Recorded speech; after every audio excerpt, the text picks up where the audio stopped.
आजकल बहुत सारे पेशेंट लेज़र असिस्टेड हैचिंग के बारे में जानना चाहते हैं। वो ये जानना चाहते हैं कि मैडम ये प्रोसेस होता क्या है और कैसे होता है।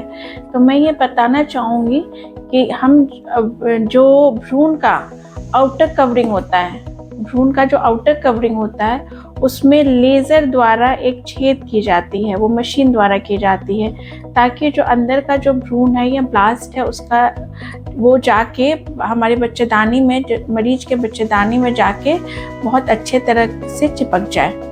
तब ये हम जानना चाहेंगे कि ये क्यों किया जाता है, लेज़र असिस्टेड हैचिंग या किन किन मरीजों में करना चाहिए।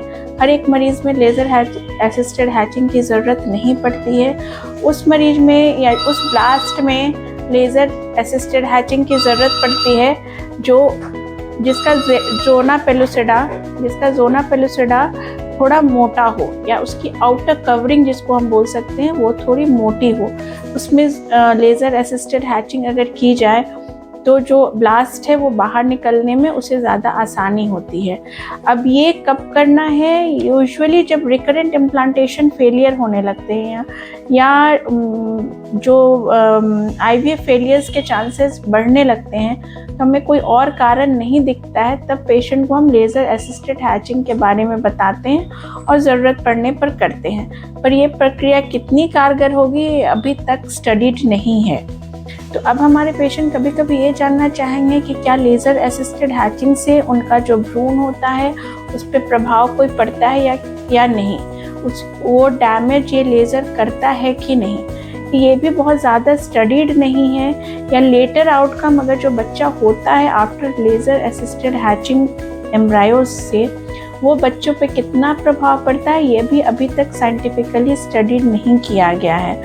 पर कुछ पेशेंट्स में लेज़र असिस्टेड हैचिंग की ज़रूरत पड़ती है, अन्यथा हर एक पेशेंट में लेज़र असिस्टेड हैचिंग करने की ज़रूरत नहीं है। ये और इसका बहुत हम ये कह नहीं सकते कि अगर बहुत सारे पेशेंट ऐसे हैं जो बार बार इम्प्लांटेशन फेलियर हो रहा है या IVF फेलियर हो रहा है और हम उसका लेज़र असिस्टेड हैचिंग कर दें तो वो 100% पॉजिटिव हो ही जाएंगे। अगर patient negative laser assistant hatching के बाद भी हो सकते हैं, तो ये 100% ट्रीटमेंट तो नहीं है।